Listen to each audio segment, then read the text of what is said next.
Hey everybody! Winter welcome, here we are. We're going to be working on a painting today called Winter Welcome. I hope today finds everybody great.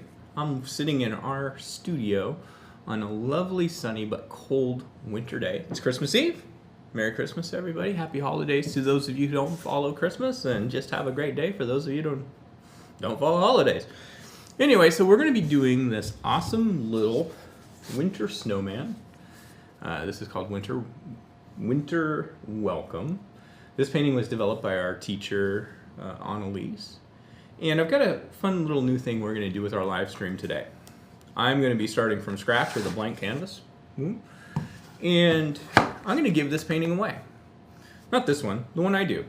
So in order to win this finished piece, which you haven't even seen yet, all you need to do is like our channel, like the video, click subscribe, and drop the comment Winter Welcome into the comment field below. We'll pick a winner next week, and we'll probably do like a little giveaway video or something like that where we talk about, hey, this is who won. And then what we'll do is, with that video, we'll provide some contact information so you guys can shoot us an email or a message, and we'll get it shipped out to you. So, with that said, let's get started. I'm going to switch over to our view of above. There we go. Hey, there's my canvas. This is it, people. This is the giveaway. Let's talk about our colors. Let's talk about our colors. Here we go. So the colors we're rolling with today is we pretty much got our primary colors of red and blue. In place of yellow, though, we're using a raw sienna. And raw sienna, while it looks very similar to like a yellow ochre, is technically a tone of brown, which is a good thing. It enables it to blend with other colors without kind of creating the colors we might expect. Like when we're going to use a little bit of this cobalt blue with the raw sienna in the sky, and rather than getting a really vibrant green, we kind of just end up with a toned down kind of color.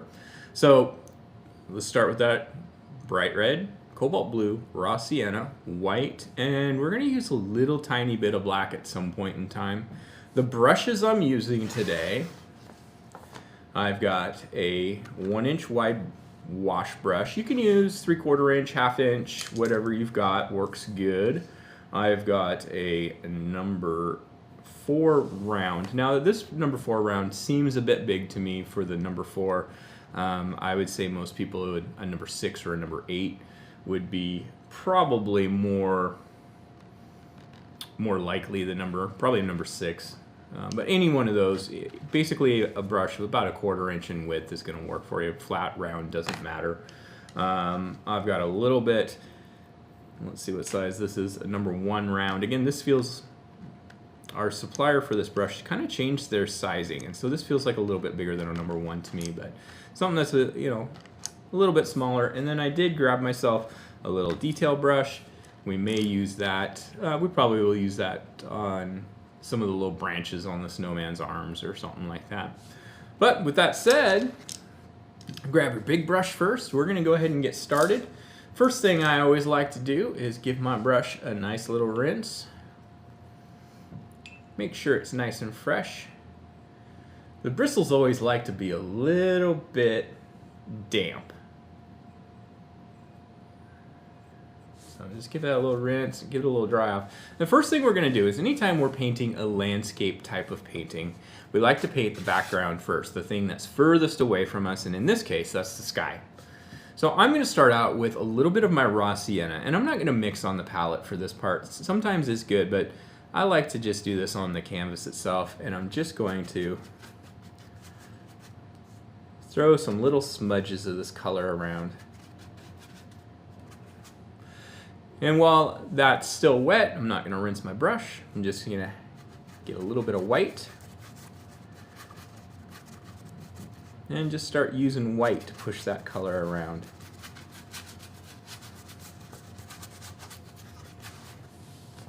And just keep pushing around. What we're going for right now is we want to make sure that we're getting enough paint on the canvas that we don't see the white of the canvas anymore.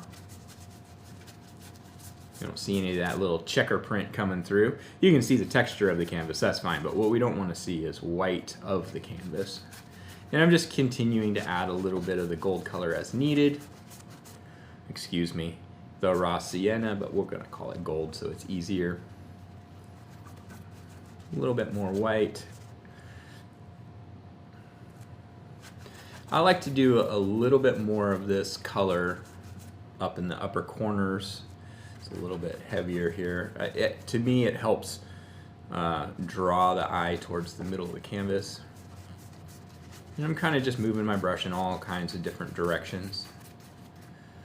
Really pretty simple and straightforward.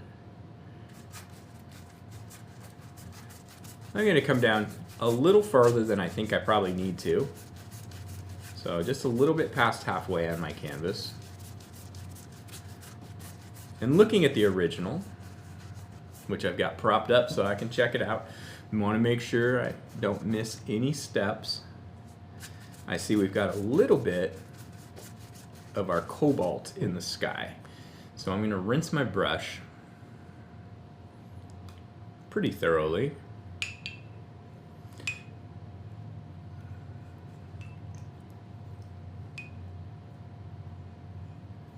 And make sure I get all the excess water kind of squeezed off back into my jar here. And now with the cobalt's going to go a long way, and it can be a little bit intimidating to put on there. So what I'm going to do is I'm going to take a little tiny bit on the corner of my brush, and I'm actually just going to kind of smudge it out a bit. Let's add a little tiny bit of white to it too. So I don't want very much of this on my brush. And what I want to do is I'm just going to take a little bit of this. I could use a little bit more. Very lightly, almost no pressure on the brush at all. You can do a little bit more of the blue. See, it's better to be a little bit overcautious when you're doing a technique like this, because it's easier to add color back in than it is to try to take it back out. So I'm just adding a little bit there. And we might come back and add a bit more. And it looks like we got a little bit up in this corner. I'm being a little bit more generous now because I see how that paint's interacting. And that's something that, even though we work with these paints all the time, it's good to refresh our memory how they interact with each other. For example, I haven't used the cobalt blue in quite a while, so it's good for me to be a little bit cautious. It's better to do that than it is to try to come back and fix a big old mess. Not that that happens. No, not in our world. Okay, yeah, it happens. Alright, so I'm just going to rinse my brush off again. Now, if you end up getting too much of this blue, or you feel like, wow, I got too much, I want to kind of get some of that golden color back in, give this a chance to dry. Because typically what happens is people have a tendency of kind of panicking a little bit and going immediately to try to fix it. And I always kind of think a lot of times it's like trying to clean up, let's say your kid spilled milk on the floor, and it's like grabbing a glass of orange juice and pouring orange juice on the milk to try to fix it. It really doesn't fix it. In this case, what we want, this is where we stray from our analogy, we want this paint to dry so we can paint over it. So I'm going to see.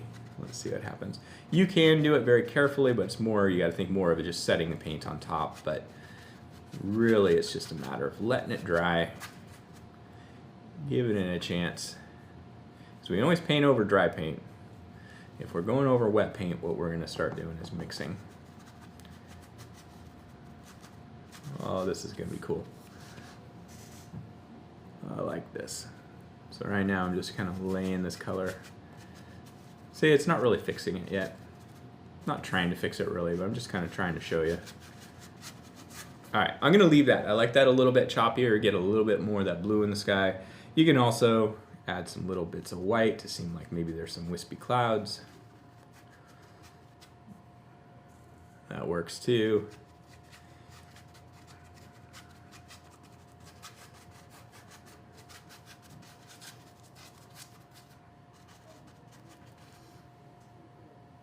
All right. So the next thing we're going to do is we're going to go ahead and we're going to paint down from here, and we're going to give ourselves a little foundation for the snow. And for that color, we're going to keep using, it's okay, I've got a little bit of my raw sienna on my brush. It's all right, won't hurt it. Add a little bit more blue to this. And what I want to do, and actually, I say this all the time, what I want to do. I don't mean what I want to do, because it's what I'm going to do. I'm going to add just a little bit of red to this. A little bit more blue, and that's kind of the color I'm going for right there. It's got a little, it's a very blue lavender, so it's got a little hint of red just to keep it from being bright blue. And basically what we want to do, it's almost a periwinkle color if you guys remember your Crayola 64 or 128 color sets. I'm just going to kind of create, this is our base tone for our snow. Just going to fill this in. We got a lot of activity outside today. We have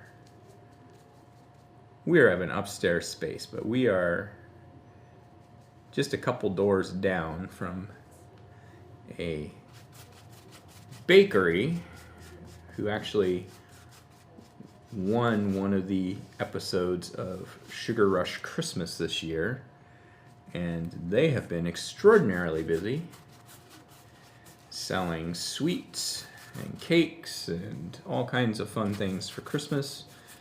I got here to the studio this morning and the line was down the block. People waiting to get in to pick up their holiday goodies. I want to say congratulations to the Hungry Hero. We're big supporters of you guys. We stop by at least a couple times a week and grab stuff. We've got a nice, beautiful little small town with a lot of small businesses here, and we all try to support each other as much as we can.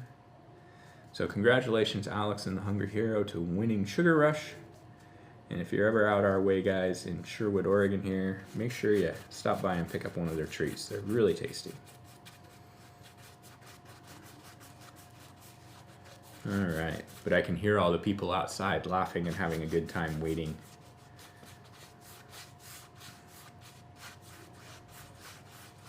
All right, I'm just gonna kind of smooth this out. I don't need a lot of texture. That's a good base tone. Now, I always like to, whenever we're painting snow, I like to do a base tone. I know instinctively we see snow and we think, white, snow's gotta be white, right? Well, in this case, yes, snow is white, and yes, we were gonna put white on it, but it's great to have a good base shadow tone to paint over. It shows up better than trying to paint onto white. So I'm gonna go ahead, I'm gonna rinse my brush. And the next thing we're gonna work on, I'm gonna grab this here. My arm comes across. This is where we're at right now. You can see, we're kind of getting there. Next thing we're gonna work on is, it's easy to kind of not notice these trees in the background. And these trees are actually a really simple tree that we do. We call them like heart rate monitor trees. And what it is it's just kind of a filler so that the painting doesn't just stop here. In our minds, we imagine that it keeps on rolling. And so I'm gonna go ahead and put this over here. And I'm gonna show you how we're gonna do that. So we're gonna do that with, I'm gonna use my biggest brush. If you guys have a smaller flat brush, like a number 8, something like that, you can do that. What we really want is a nice chisel edge. A good round brush works good, and I might come back with a smaller brush and kind of add some touch up. But the color we're gonna mix with this, we're gonna mix up a little bit of a brown tone. And so I'm gonna start with some of my raw sienna, which is already brown. I'm gonna add just a little bit of red to it. Let's go a little bit more. And it's a little bit too, let's add a little bit more raw sienna here. a little too orange for me. So I'm going to tone it down by adding just the tiniest dot of blue. Maybe a little bit more blue. This is kind of a fun trick of, we know that if we mix yellow and red, what we end up with is orange. And if you look at a color wheel, across from orange is blue. And so if you add a little bit of that color, what it does is it tones it down. So, and I feel like I want to add just a tiny dab of white to this. So what it does is it brings it into a brown or a gray tone, muddies it up, if you will. It's a really good technique of creating a contrasting color without just simply going for black. I'm not a big fan of using black in backgrounds because they're just too far away. So anyway, I don't need a lot of paint on here, and basically what I'm going to use the chisel edge of this brush, and I'm just very lightly going to kind of create a little bit. I could actually use a little bit more white in there. That's popping just a little bit more than I want. Not a big deal. My canvas is a little bit rocky. Now, typically, if I were painting at home or painting in the studio, I'd be using an easel. But we think you get a better view of this if we're using it flat on a surface with a beautiful overhead camera view. Took a little while to get that all figured out, but we got it. And I'm just going to kind of fill this in. You can be real chunky, but what we don't want a bunch of stripes of sky showing through. You can see a little patch here and there. You can see I'm still rolling with color. I've only done the one dip. We're going to do this all the way across. I like to scoop down a little bit in the middle and get a little taller as we get towards the outside edges. What that does is it helps draw the eye towards the middle of the canvas.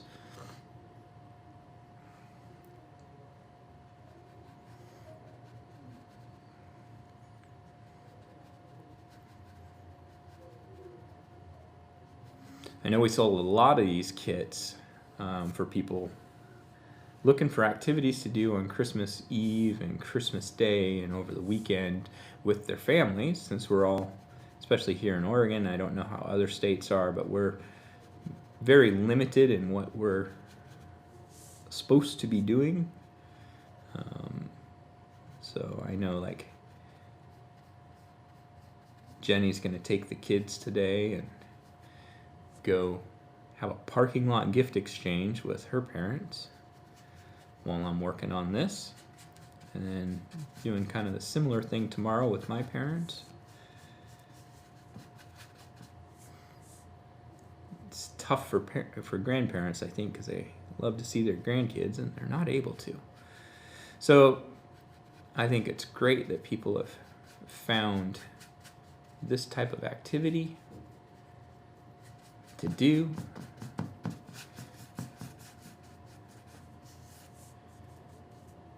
All right. So one thing that's always interesting when we work on these paintings is everybody's hands are going to interpret paintings differently. So it's not that so much that it's their brains. Yeah, our brains are always going to do that too. But our hands work differently. Like, my paintings always look different than Jenny's. And Annalise, who developed this painting, she actually learned a lot from both Jenny and I. She came to us. She says she wasn't an artist, but she's an artist. I think she believes it now. She's a photographer first in her heart. She's kind of like, yeah. But she's learned from both of us. So I see elements in this painting that come from both Jenny and I. So you can see her trees are a little bit different, maybe mine are a little bit more defined. And that's okay. It doesn't ever hurt anything. So we're going to keep moving forward. Now, one thing I'll tell you is these trees, because they're far enough in the distance, we're not going to see any detail in them as far as branches. I guess you could maybe take like one like this and put some branches on it, but I think it just kind of gets, yeah, let's do it. I'll go ahead and do it so you can see. You don't need to. But I would not, if you do decide to do this, I wouldn't do more than one. And the only reason I'm doing this one is because this tree is pretty big, and all I'm going to do is just kind of lightly scribble in some horizontal little lines that get a little bit wider as they get going down, but it's really a scribble. Totally optional. I would say this is the kind of thing that maybe you just wait till the end of the painting and decide if you want to do, but that tree looked a little bit too big to me to not have at least some level of detail. But here's the big butt of it all. You don't want to go get yourself caught into this trap of feeling like you need to go through and do several of those trees. Just one is good enough. We want the focus to be on the snowman in the foreground, and if we start detailing the background, it distracts the focus. So what I'm going to do next, I'm going to work on these mid-ground. I always kind of like think of it as like you got a background, which in this case is the sky and these back trees. This is a middle ground, which is in between our background and our foreground. And then obviously we have our foreground, and sometimes we do a really close foreground. So sometimes there's up to 5 layers, 6 layers. It just depends on what you're doing. But we're going to work on those trees that are in the background. And there's several different ways to do them. I'm going to do them the way they're done in the original. I'm going to grab my medium-sized brush. And what we're going to mix together is a nice little, almost like a spinach green, like frozen spinach. And that color is really going to be just our raw sienna and our blue. Maybe a little bit more raw sienna. We're going to need a little bit more paint than this, so I'm just going to mix up a little bit more. Now, I feel like this color is probably a little bit light yet, so we got 2 options. The easiest way to darken this up is to add just a tiniest dab of black, so let's go ahead and do that. Doesn't take much. It don't take much. Just a little black in the paint. Yeah. I'll stick to painting. So what I'm going to do is I've kind of got this, like, I think of it reminds me of like the green beans we used to get in school.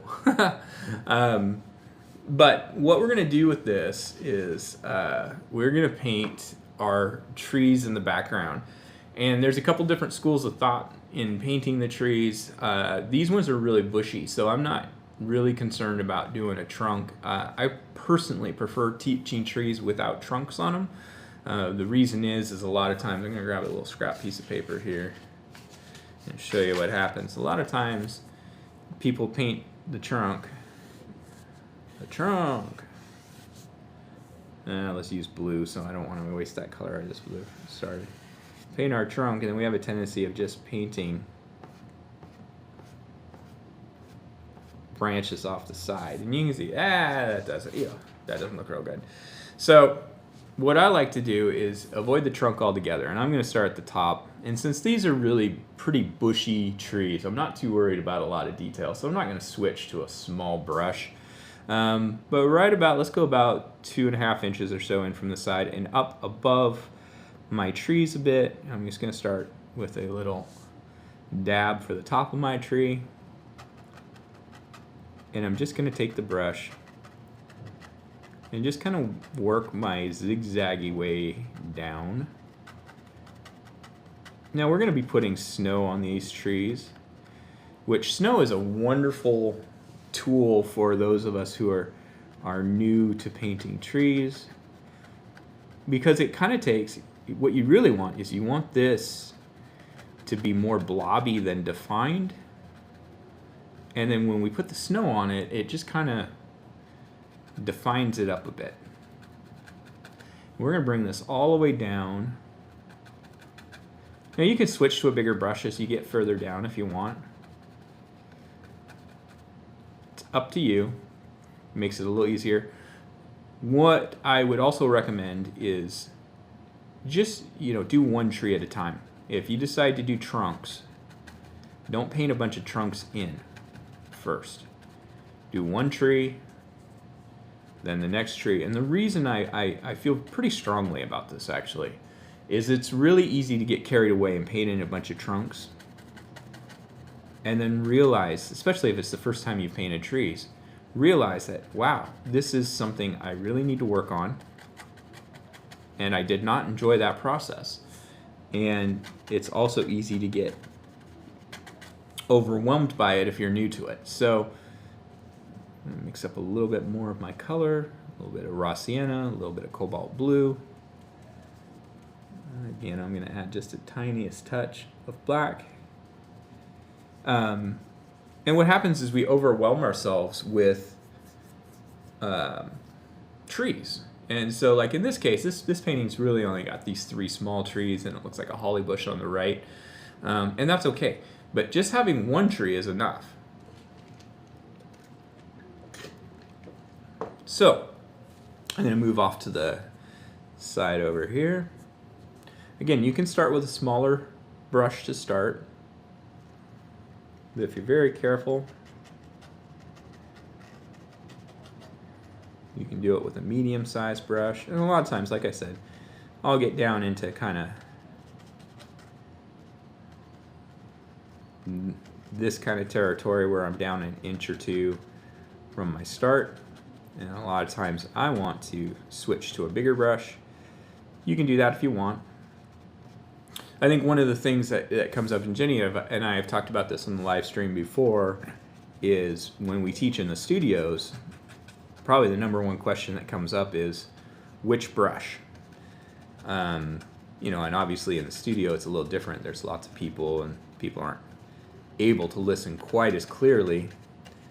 And then we all have the same brushes. In this case, with the videos, a lot of times you guys have your own brushes at home, so you don't have the same brushes.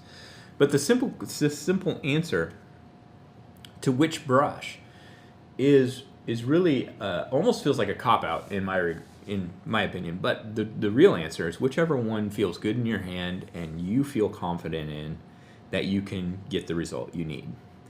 So in this case, I'm feeling good about this medium-sized brush all the way down. And it just depends. Like a lot of times, if we're painting in the studio, we kind of have a time constraint that we're working with, because we've got, if we're at full capacity, pre-COVID days, you know, up to 32 people all painting the same thing, and we have to try to balance a reasonable time frame. So we've got to think about, well, some people have sitters and they need to get out at 9, some people have a long drive home, etc., etc. So a lot of these elements we'll do with a big brush to just get it done. I'm not saying it's it's not like we're cheating. It's just a little bit simpler way of doing it. But in these videos at home, where you're painting at home, you don't have the same brushes necessarily that we've got. You're not restricted by other people's time. You can pause the video anytime you want and work at the pace you want. So like you might want to just watch the tutorial, watch me paint one tree, pause, paint your one tree, unpause, paint another tree. You can work at your own time. You can pause it whenever you want. So you can use a smaller brush and get a little bit more detail. But with that said, be careful about these background and middle background layers and getting too much detail, because you don't want to overwhelm the painting with too much to look at. All right, so I'm doing our little holly bush.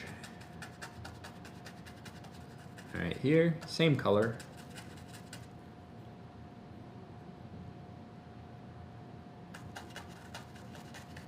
And just getting it in there.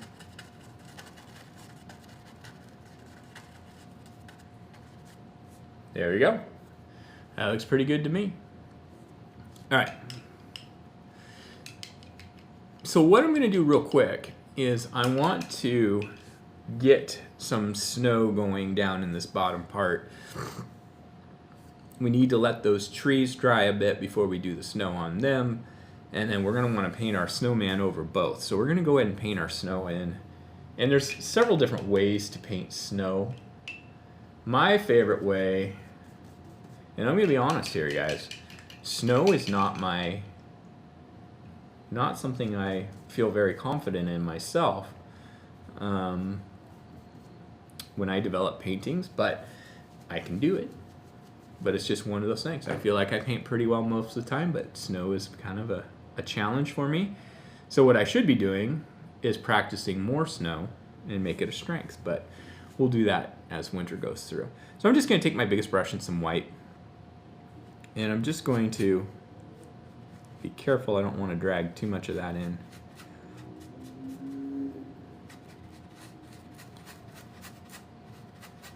And I'm just kind of giving it a little fluff.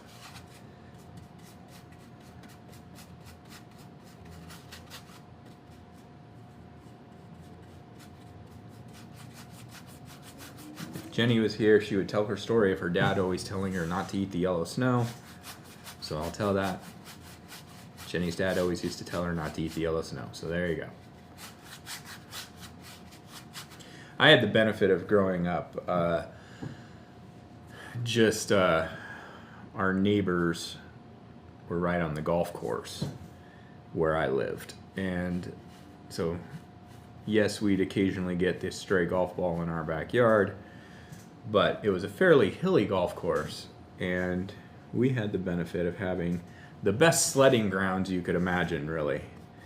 And now the golf course only had one rule about it: don't sled across the greens. We could sled anywhere else. And of course, we would sled on the greens sometimes. But then after working at a golf course when I was a young man, now I understand why they were always like, don't sled on the greens. It ruins the greens. But we had a grand time. Nice thing about sledding on a golf course, they're pretty well designed to have nice, good long runs.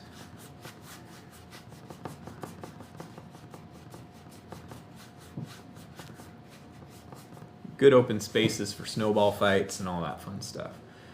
All right, so I'm also going to just kind of create some, basically what I'm doing is every time I start, I'm thinking of this as being a little mound of snow. And I start with some white going across the top. And I'm kind of using my brush really roughly, because I want it to be, I don't want it to be like perfect straight lines. I want it to have that fluffy snow vibe.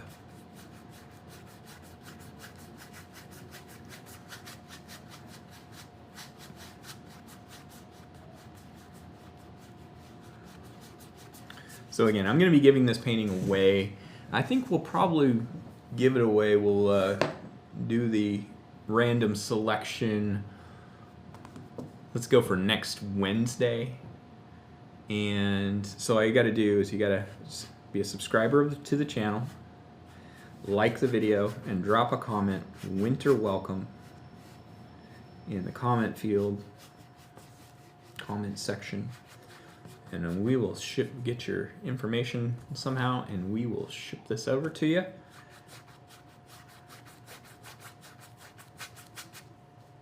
So there, I'm gonna kind of soften this up a bit. I'm getting a little bit too detailed. Kind of got too much into this. Hey, I gotta work on my learning how to paint snow thing.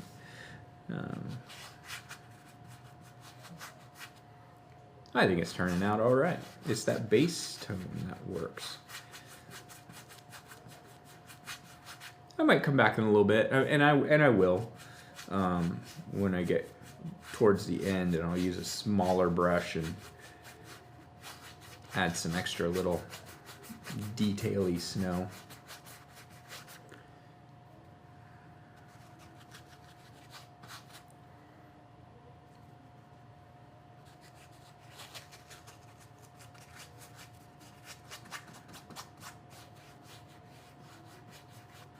It was really cold this morning. It was 26 degrees at our house when I got up, which is pretty cold for us this time of year, but it's nice and clear, so there won't be snow in Sherwood this Christmas time. Maybe next week. We'll see.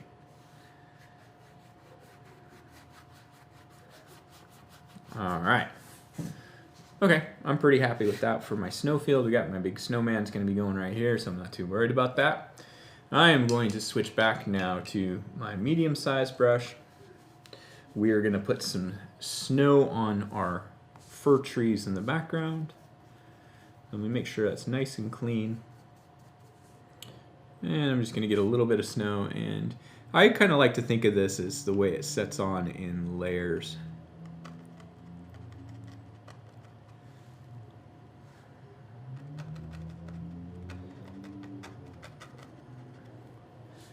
Again, the snow kind of cures a lot of evils. And what I mean by that is, it has this way of, when we put it on the tree branches, it kind of helps us know what it looks like better. Like, it takes away the need for there to be detail, because we know the detail's muffled by the snow. And I'm thinking of the branches. There's branches towards us too. So there's no perfect way of doing this.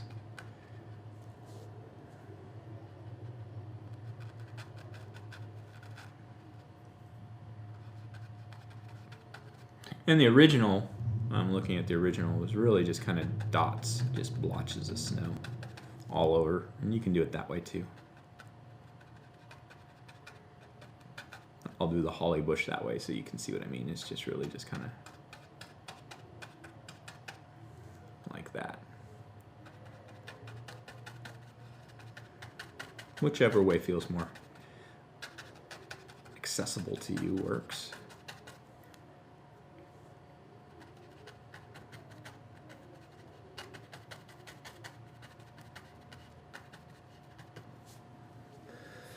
We're doing pretty darn good here.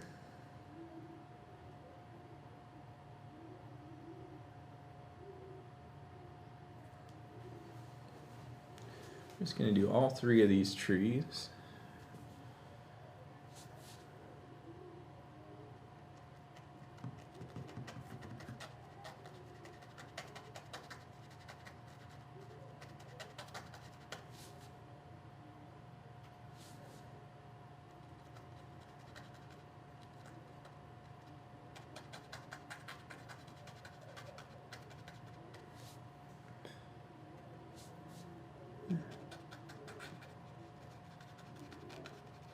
There's a lot of festive sounds coming from outside my window.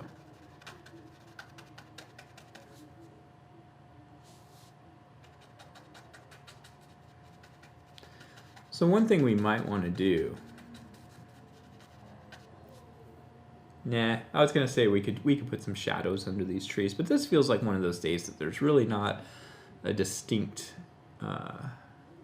light source.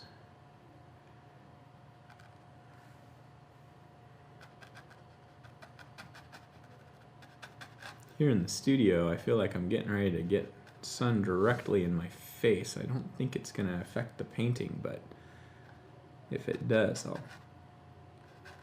get up real quick and tape some paper up or something. We're just in the process of getting curtains up that we can close to keep the direct sunlight out. We have lots of windows in our space, which is good. And if it was a cloudy day, it would be an awesome thing for painting, but it is a bright, sunshiny day. All right, so I've got snow on my trees. Now it's time for my snowman, and it looks like we're going to, let's look at our snowman real quick. And we've kind of got the size of a good size orange, maybe even a small grapefruit for our first ball. We're going to do 3, getting a little bit smaller. And I'm going to show you how we do that, because it's important to, a lot of times people want to just kind of stack them.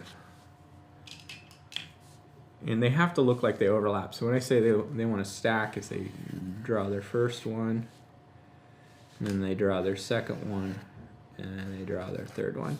And we want to make sure that these look like they're nesting into each other. So we're going to do our first one. like so.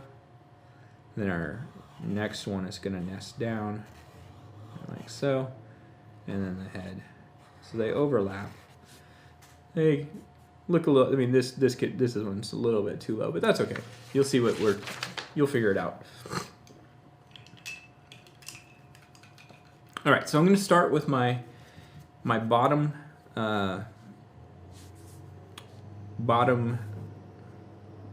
snowball, and I'm going to start kind of at the bottom of it. I'm just using white. I want to give it my base first.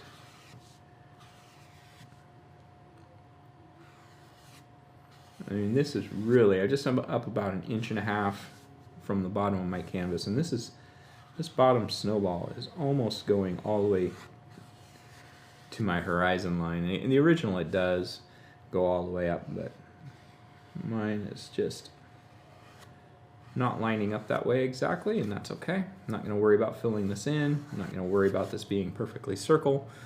Next one, I'm going to start down just maybe 1/2 inch.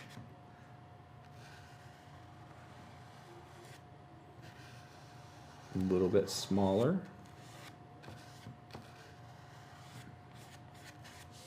You can always make these a little bit bigger if you need to. Like this bottom one needs to be a little bit wider.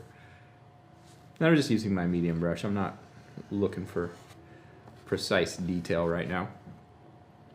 And let's give our guy his head.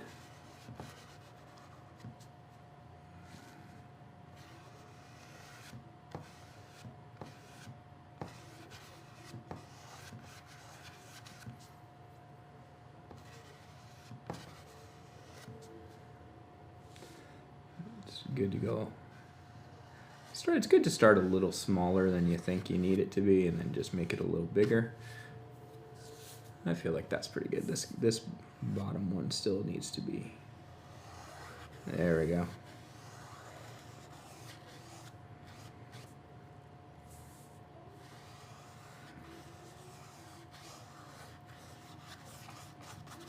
All right, so initially what I'm going to do is I'm just going to go ahead and fill this in with white. We might need to do a second coat to hide stuff in where the head is. I got that little bit of tree. Remember that tree I painted branches on? Bye-bye, tree. See you later.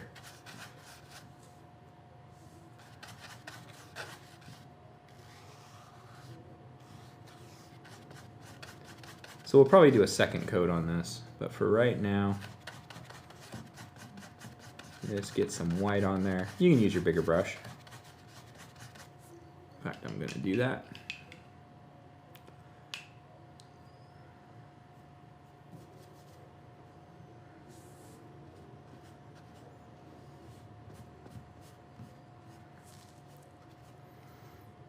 Now he's got a scarf on, he's got a hat on.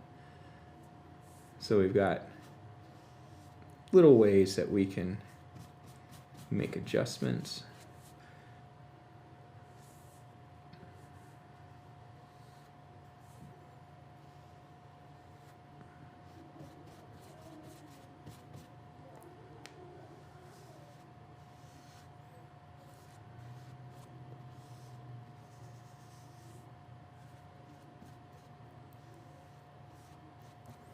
There we go. That feels pretty good.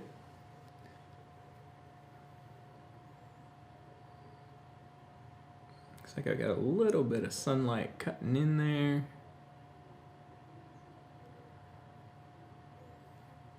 Let me see if I can fix that real quick. I don't want to get too involved in it, but bear with me just a second. I might have a quick, easy solution for that.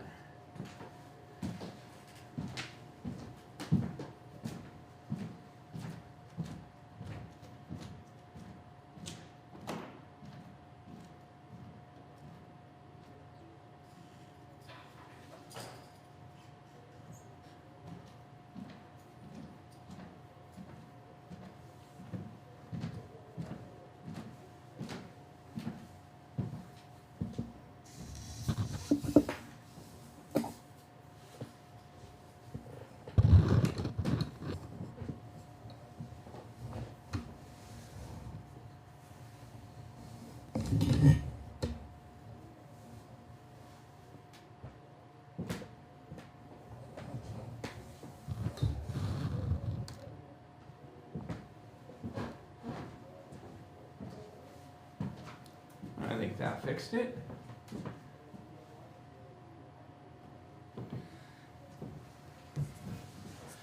Wow, the line to get into the bakery is 2 blocks long.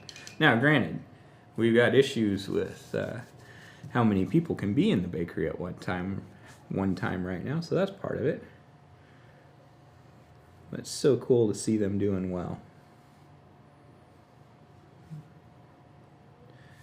Just touching up some little things on my snowman here.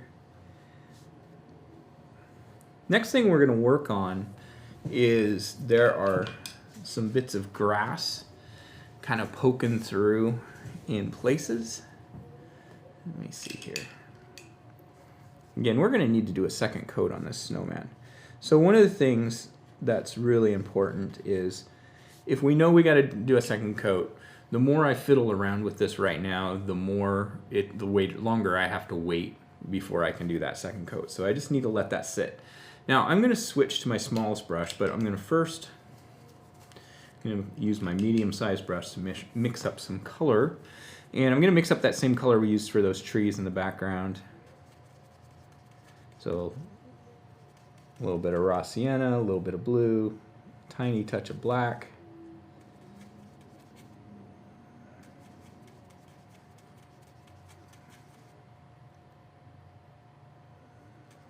I am getting blasted directly in the face with direct sunlight,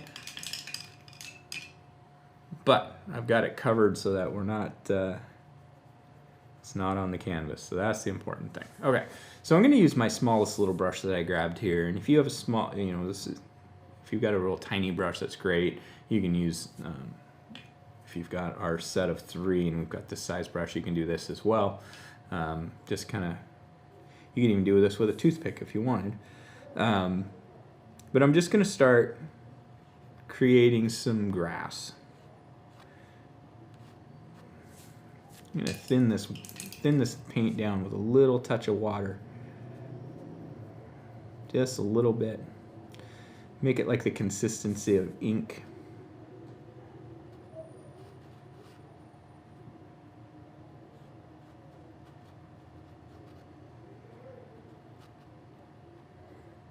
And you can do a few that are just the sienna color alone.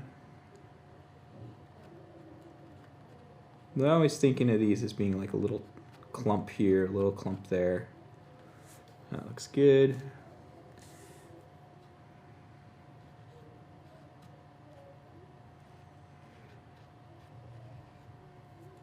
Don't need to do a lot.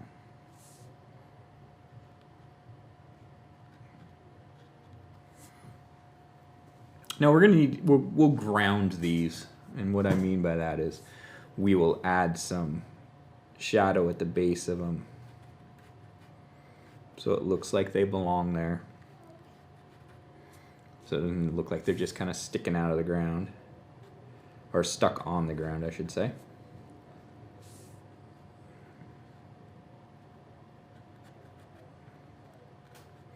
The main thing I would really shoot for in this, if I were you, is trying to make sure that I'm not just making the same thing over and over again. So I'm going to add some extra little grass around this one. Again, some of these I'm just doing some of just the regular raw sienna. Some I'm using that little bit of green that'll be mixed up. I'm going to do a couple over here, just to balance things out. And I just start at the bottom and just kind of brush up.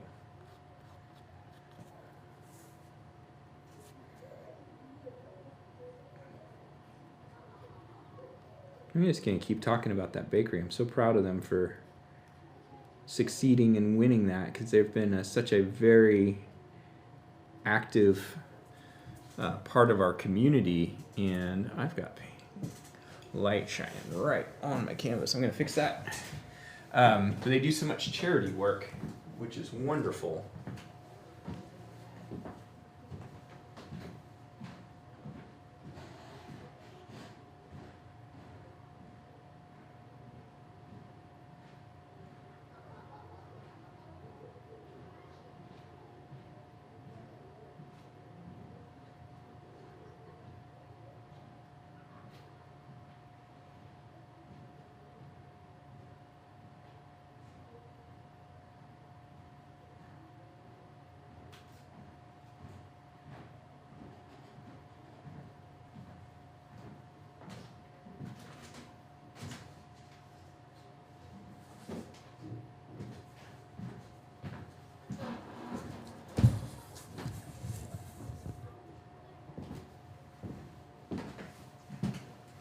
Just gonna keep stacking things behind my oh, there's my head. Just gonna keep stacking things so that the sun isn't hitting the canvas. All right, note to self. 3 sets of windows need blackout light, blackout curtains. All right. Just gonna do a few more right here.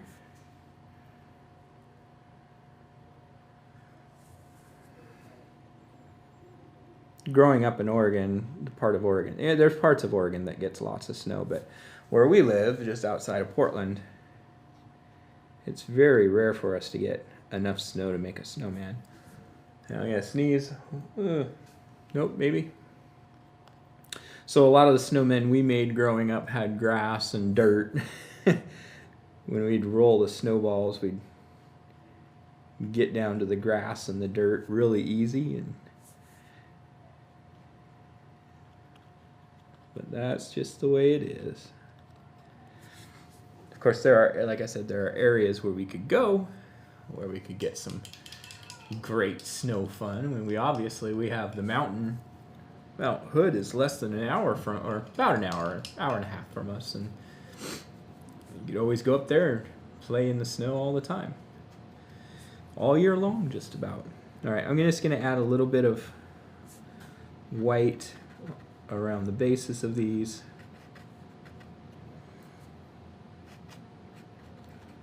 Look like they're kind of sitting in a little tuft, or creating a little tuft. A little dab, dab, dab. If your paint's still wet, just be careful. Otherwise, you can wait until that's done.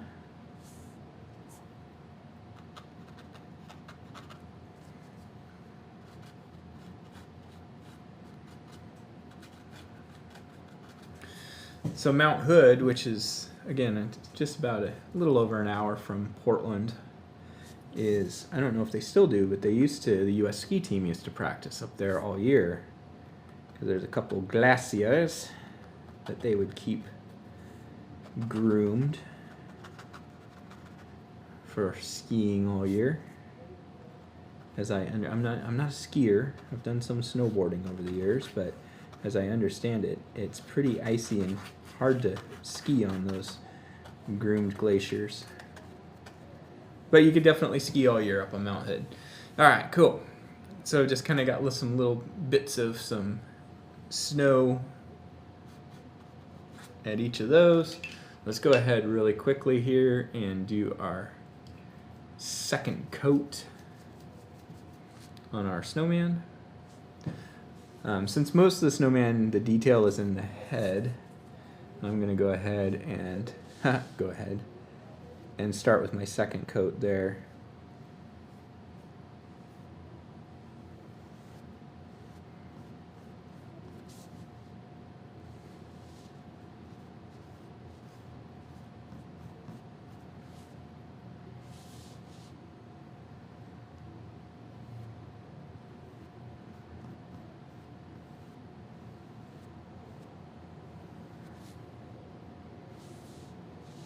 It doesn't take a lot. Oops.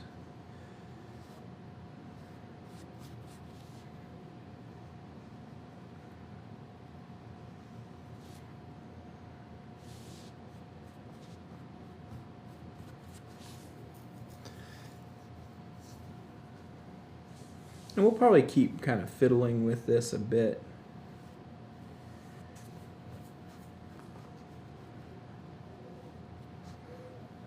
Still got some splotches, but that's okay. I'm not too worried about that. When we start throwing our scarf in and some shadows, and we'll come back in and add some highlights, so we'll kind of be able to make some more adjustments to that. All right, so next thing we want to do is we're just going to really start to dial in the rest of this painting. And we'll be getting done pretty quickly, because really right now at this point it's just some little details around the snowman and then just the details on the snowman himself, so, or snow person. I'm going to go back to my smallest brush, and I'm going to do a couple of birds in the sky. And birds, I'm going to grab a bigger brush and show you. We want to do them really small, like 3/8 or, yeah, less than 3/8 of an inch, 3/8, quarter, thereabouts. And I'm gonna use blue to show you, but this is the shape we're gonna use. It's just like a little squished V, basically. I'm gonna use my smallest brush. I'm going to use raw sienna at first. Just do a couple of these guys flying around in the sky. And you can use a little bit of, you can add a little tiny bit of blue to your raw sienna. Just make a little bit darker. You know, kind of a really slightly greenish gold color. Get some darker ones up here. You don't want to do too many though, because we don't want this to become an Alfred Hitchcock movie. There we go. Just a few birds, just a little something extra to look at. I'm going to go ahead and do use the same brush. You can use the back side of your brush as a stamp, or you can use your bristles. Let's use the back side. So I'm going to take my little brush, and I'm going to use this side right here. You can see the sun is just missing my canvas here. I'm not too worried about it. Just going to get a little bit of red on there. And just going to do these little clusters of 3.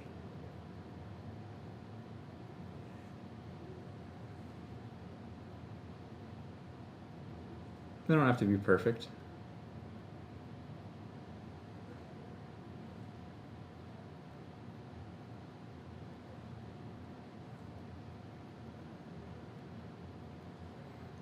That is a very satisfying thing to do. I don't know why.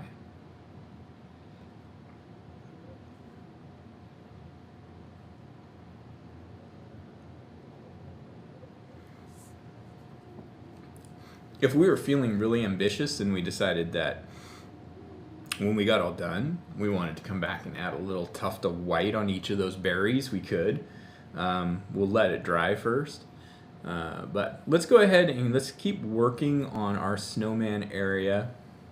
I'm going to switch now to my medium-sized brush, because what I want to do is I want to get a little bit of shadow underneath our snowman here.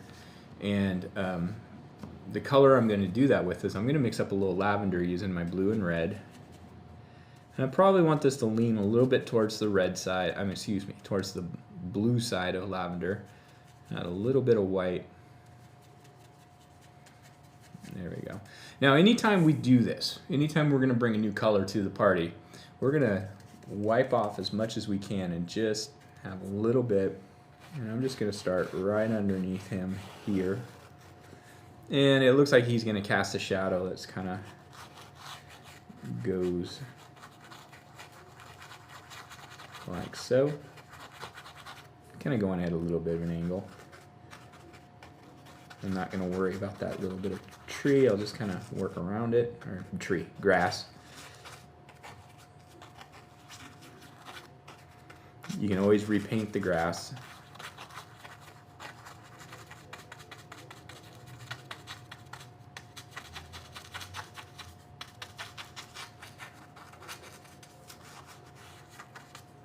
Yeah, that's a nice shadow.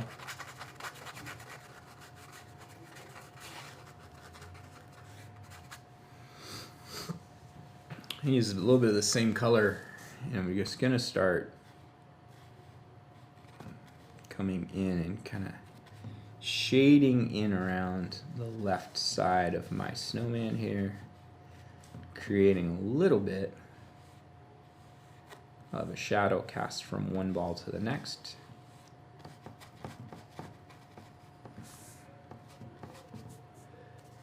Just gonna go right along this edge here too. And what I like to do is I'll start with a fairly hard line, and I'll wipe my brush off on my towel, and I'll just kind of fluff it in.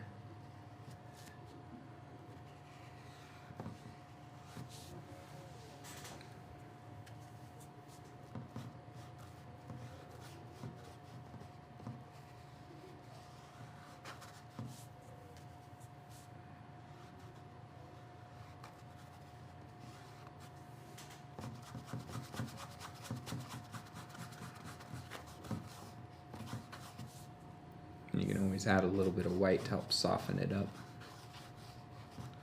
So I just put a little bit of white on my brush and I'm just working my way across. And I'm trying to keep my movement going in an arc. That's how we keep this idea that this is a sphere.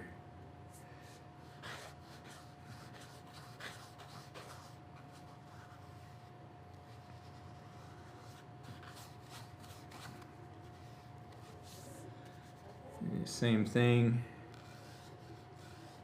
Create my shadow on the side here.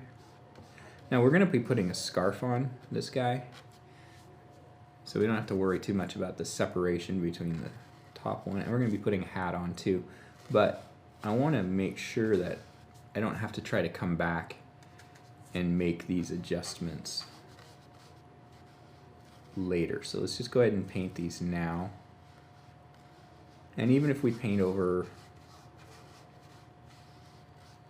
them with our hat and our scarf, that's okay. I'd rather have it be done right now. I'd rather paint it so that it doesn't need the hat and scarf and then put the hat and scarf on, then rely on the hat and the scarf to fix it.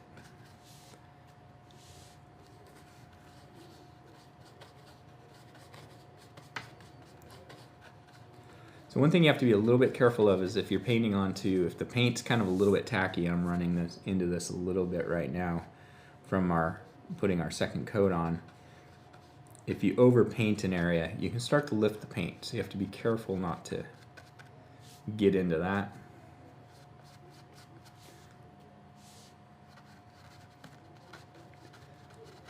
So I'm going to make sure I've got nice area for face, just like so.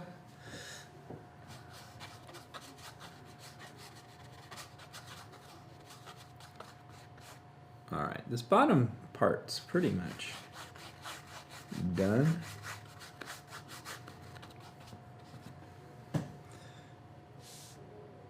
One thing I'm not real happy with it. I've got a little bit of a ghost of white right along the edge. I'm going to cover that up. Might have to use a smaller brush. I think I'm going to have to do that.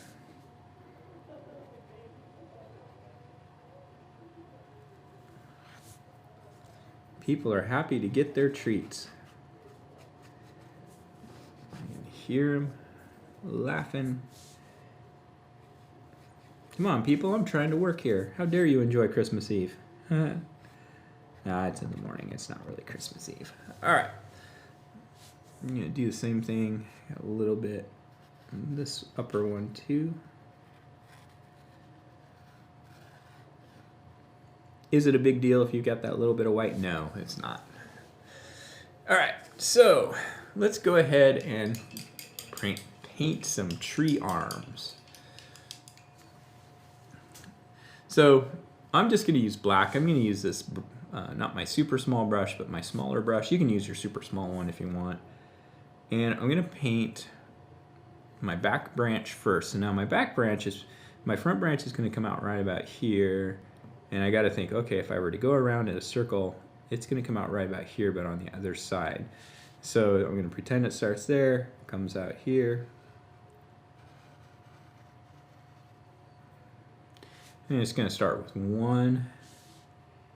Maybe make it a little bit thicker just by pushing down a little harder. Like so. And I'm going to have it branch off once. Maybe a second one there. And I think it looks really cool. We've got kind of some extra little branches. Now if you need to use a tiny brush to do this, you can. Got some little buds. You know, sometimes trees have little buds that just grow right on the branch. I think that looks cool. There's one branch. Now the other branch, again, I'm going to kind of create a little, pretend we're drawing a little half circle. It's going to start right about here.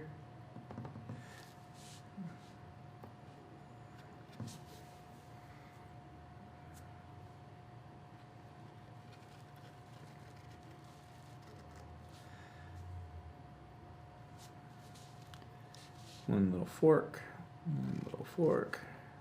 I think this needs to be a little longer. There we go.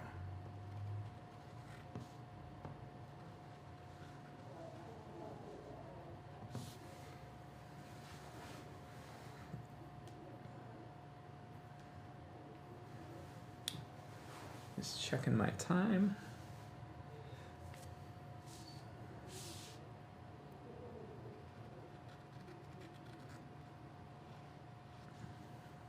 Fork there.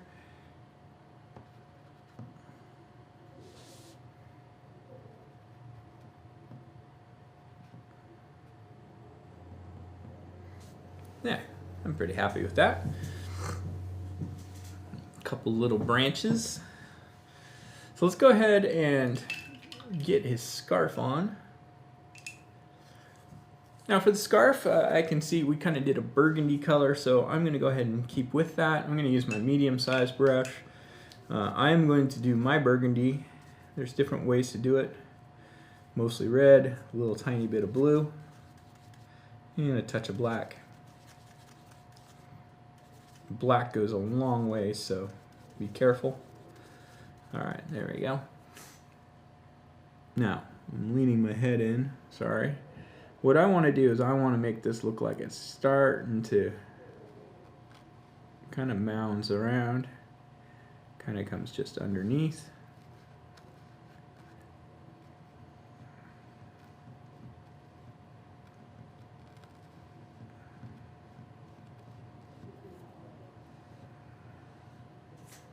I'm almost getting, I think it's mixing with a little bit of the white from the snowman, but that's okay.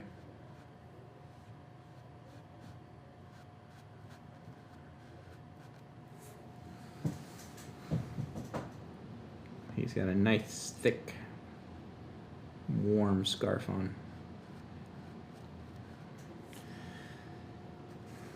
Now, I like to kind of, when we've got the little knot here, so I like to kind of mound up.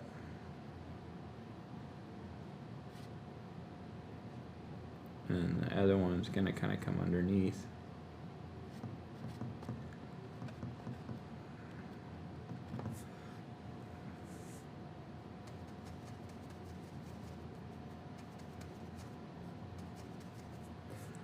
Again, kind of brush that on there.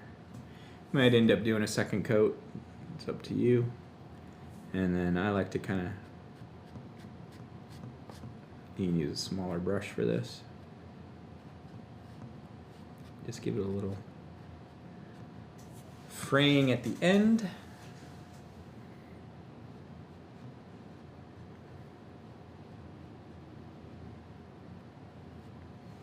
There's the top of my head popping in. Sorry about that.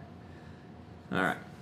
So what I probably will do is I like that as a base color. I might just come in with some pure red when we get all done and make it just glaze in some red on top of there. All right, so I'm gonna go now with my smaller brush. We're gonna do the hat. Now he's kind of looking off at a little bit of an angle, so the hat is going to not be quite centered. So this has got a little bit of a scoop here.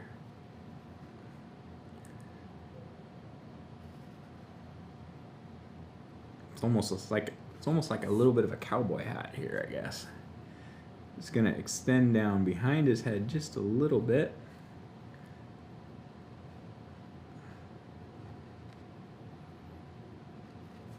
Same thing, it's gonna go. Basically what I'm going to do is I'm going to come up here like this and then give that a little bit so it goes around his head. Kind of mimic that. Let's go a little further out there. There we go. And the top of his hat. a little bit wider than his head. Not super tall. I like to kind of curve them back and then give a little tiny arc to the top part of the hat. We're going to go ahead and just paint this all in. Let's actually do this. Yeah, let's just paint this all in black.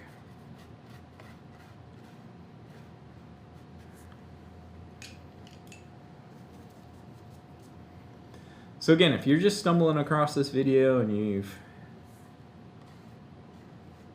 not familiar with who we are, we do subscription boxes, we do kits for all of our paintings. With the subscription box, you get a new two new paintings each month, not ever seen on our site before. Otherwise, you can just go into the shop and pick and choose. Definitely a lot cheaper to get the subscription box. It's $35 a month. 2 projects, just like similar to the one we're doing, with free shipping. And in the continental United States, you can find us at gobox.com. I am going to be giving away this painting when I'm all done, and the way you win that is by liking our channel. If you already like it, you're good. Liking the video, subscribing to the channel. If you're already a subscriber, you're good. You just gotta like the video and then drop a comment in saying "Winter Welcome," and we'll pick a winner next Wednesday, and we'll ship this to you. So again, love all the support, people. Keep it coming. All right, so let's keep working. I want to kind of round this out a bit. This guy's feeling like he's a little bit off kilter, so I'm going to take my medium-sized brush, a little bit of pure white, and this just needs to come a little further over on the bottom.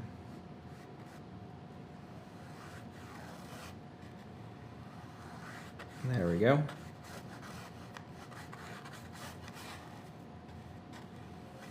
There, that feels better. All right, cool. Now let's talk about his buttons. Well, his face and buttons are gonna all be kind of in a line, but let's do his buttons first. He's got, his nose is gonna be right about there. Here's 1, 2, 3 buttons. Let's do his nose real quick. I'm gonna use my small but not tiny brush. I'm gonna mix up an orange. I'm gonna use a little bit of red, a little bit of raw sienna.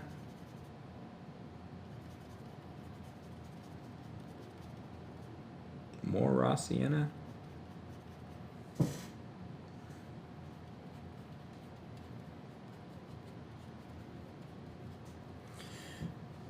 And I'm going to think about this kind of going up in line. Here's the outside of his carrot.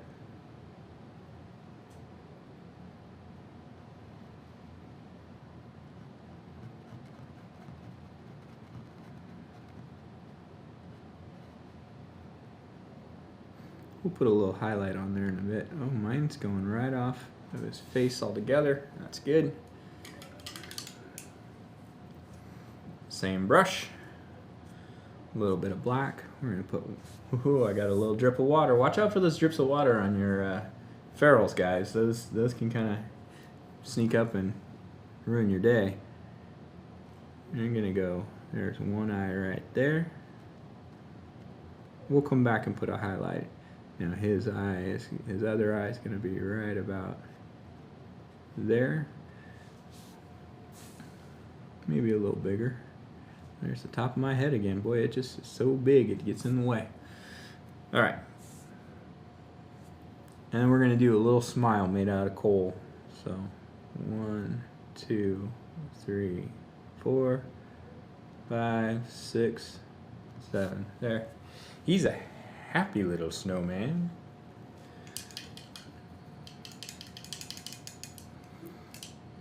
Now we're just waiting for this hat to dry so we can do the scarf and the snow and the icicles. So what we can do is I'm going to check and see the scarf is still a little bit wet too. So what we're going to do real quick is we're just going to find some busy work to work on, and those will be dry very shortly. So I'm just going to use my smallest brush now. You can use your tiny one if you want. I'm going to get a little bit of white right on the back side of this. I'm going to tap once on my palette, and I'm just going to start putting some snow in the air. And we can come back and do some that kind of go over his face and stuff like that. But this is a quick, easy way to do snow. Put them over the trees, put them everywhere.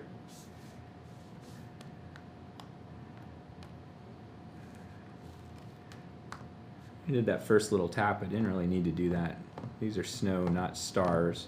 And what we'll want to do is when we get done with our details on our snowman, we'll want to put some of these on in front of him too. I'm going to go ahead and do some right there.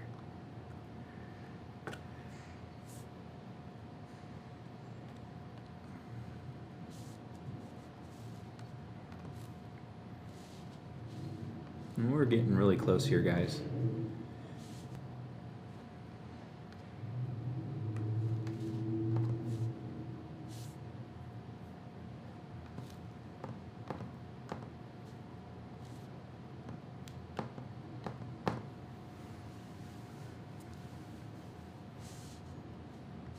The nice thing about doing this little kind of stamp technique is it kind of leaves a little bit of a tuft at times, and that's a good thing because then it has a chance to stand out from what's behind it.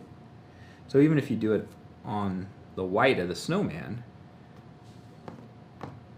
it still shows up. All right, so that's good for now.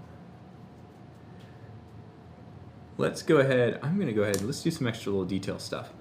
Again, I'm just looking at that hat and I'm waiting for it to dry. So I'm going to take my littlest brush and a little bit of white. I'm just going to put a little dollop of snow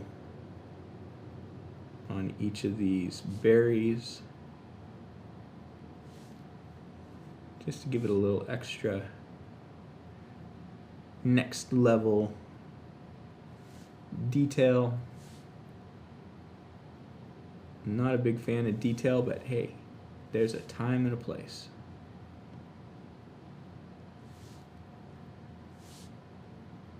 And this is that time and that place.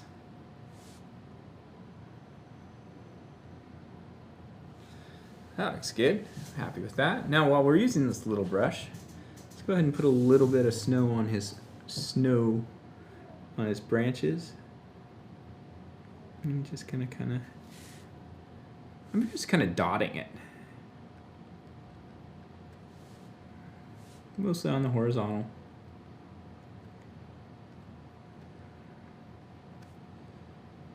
Not gonna have a lot, just a little bit. A little bit on this other side too.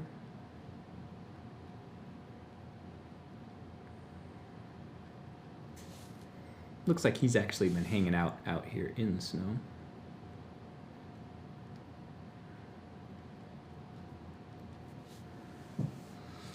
Oh, I've got this little brush. I'm going to put a little highlight on the carrot nose. Oops, I got a little bit of black on my brush. Careful when you dip.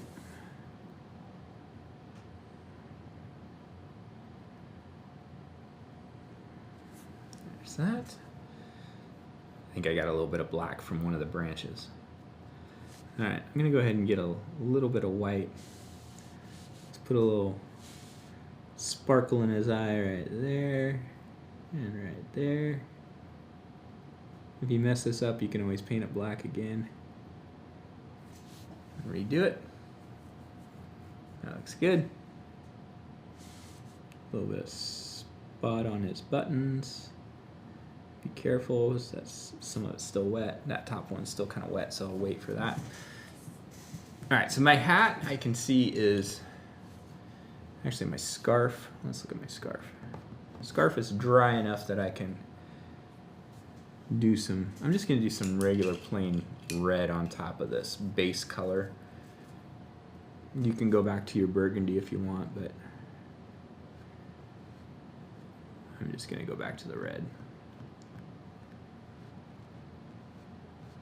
That'll just brighten that right up. Same thing over here.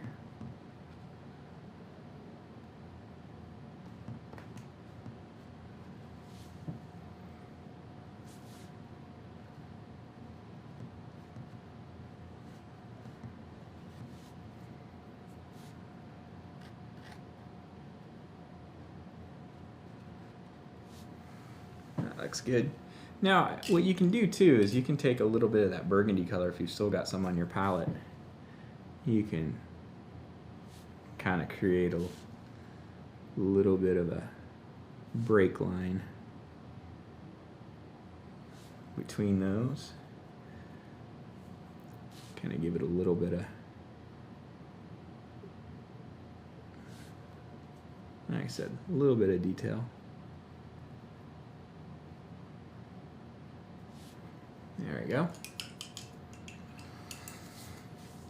So really all we've got left to do at this point is just our red band on our hat, which I'm going to do. I'm going to use my small brush here. I'm just going to use bright red. And I'm just going to go right across, kind of mimicking the upper line. And then I'm going to remember that this hat kind of scooped down in the middle here. I'm just going to fill this in.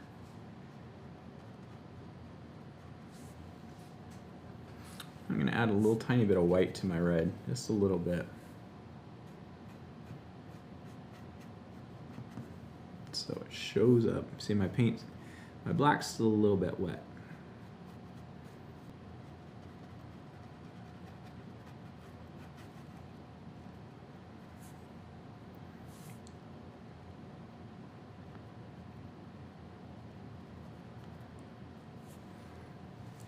That's good. Might have to wait just a little bit. I can do this top part of this hat with the snow now. I might just need to just dab this color a little bit. Sorry, my head's in the way. There we go. Let's put a little dab of that color. We're gonna wait for that to dry just a few minutes here. And I'm just gonna start now. I rinsed my brush, got it nice and clean. Get a really good rinse. You don't want that red coming through.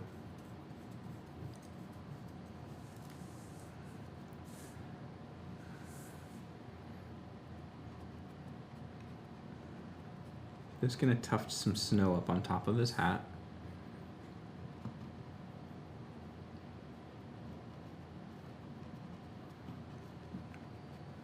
He's been out here a little bit. I guess it depends on how long it's been snowing there. Alright, now to give it some icicles, all I'm going to do is I'm going to take my brush and just give a quick little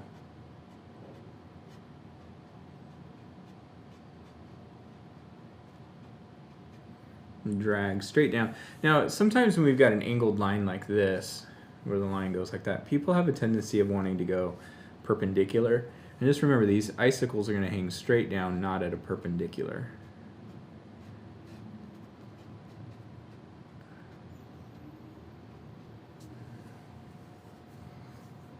That's good. I'm just looking around, waiting for that to dry, so I'm just looking around for other stuff I can touch up.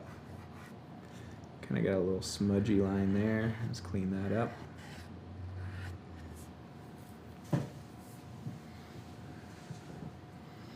Just about there, guys. Thank you for bearing with me and being so patient sitting through this. I know, painting takes a long time.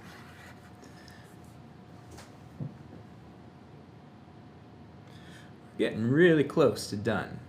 I'm tempted to go hair dry this really quick. Just to make sure I've got it all dialed in properly.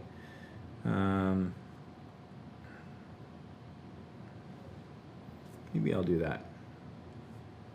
A wet spot right there. So I want to do that. Yeah, let me go hair dry it real quick. I'll be right back. Let's let this Santa hang out.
So that's always a good trick.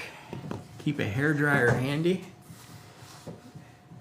That way the acrylics dry really fast with a hairdryer. That just took me maybe 30 seconds.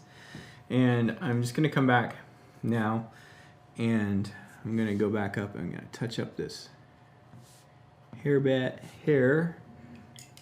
Let's go with a bigger brush. Yeah, there we go.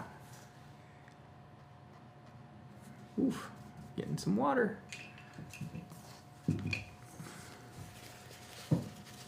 Part of the problem is I didn't dry my brush good enough. So be careful of that when you rinse a brush.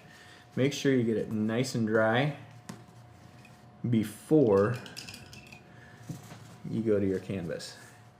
And so what I'm running into, and this is something that's just something I'm still learning while we're filming, is whatever goes in the water gets on. So we have this, Jenny and I are both still learning. Make sure we dry this metal ferrule all the way down to the bristles, because what I run into is there's a couple little grooves right here. Water gets in there, and as soon as I start painting, it rolls down off the tip of the brush, and then that creates a little bit of a yucky mess when we're trying to paint, because it thins the paint out and doesn't let it do its job. So just be careful of that.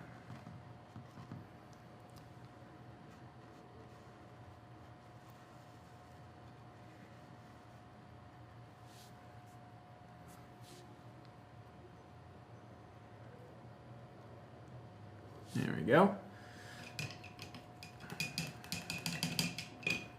And very carefully now, I'm going to give a little bit more red. So again, dry my ferrule, a little bit more red.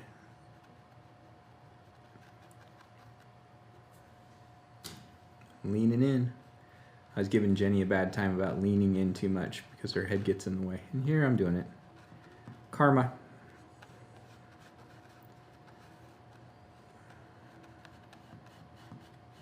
There we go. That's good. I can probably do my little white dot on that top button now. There, we got it. Now, last thing we're going to do is I'm going to go ahead and carefully, because I just put that red paint on, so I have to be careful here, just getting a little bit of snow along its hat. And the way I do that is I kind of end up just setting the white on top of the red, making sure not to push down too hard, pat my brush off frequently.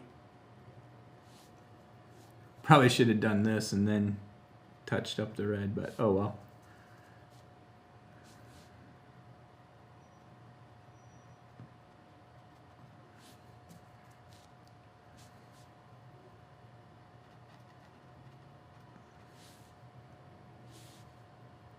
And this is really the last thing we've got to do on this painting. I hope you all have had a good time painting with me. I've had a good time. It is Christmas Eve. Well, it's getting close to midday. And I still got a little bit of shopping to do because I've been so busy with work lately. And I'm not much of an online order person. Not that I'm against it. I just like to wander and look. All right.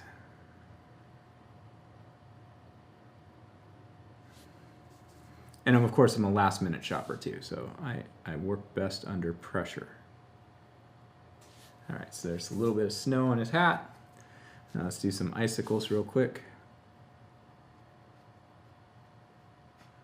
Oh, that's a big one, that's okay.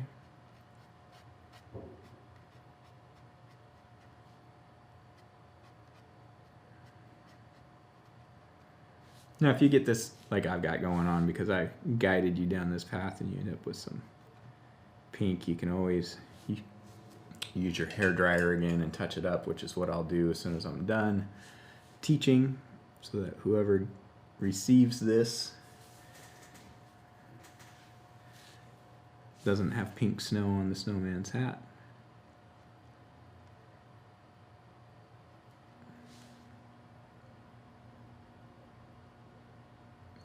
Wet spot right there, we'll clean that up.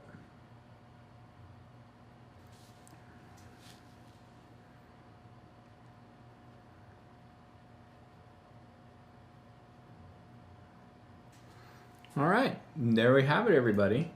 Last thing I'm going to do, I'm going to go ahead and sign this. I'm going to sign this in white. And right over here, just my initials. There we go. And that's it. So I'm going to try to sit here. I'm going to switch back over. Here we are. You can see the sun is coming in all around me. We got to do better with our curtains here, which it's on the list, but we haven't been filming a lot in the daytime through the winter time, but we are starting to now.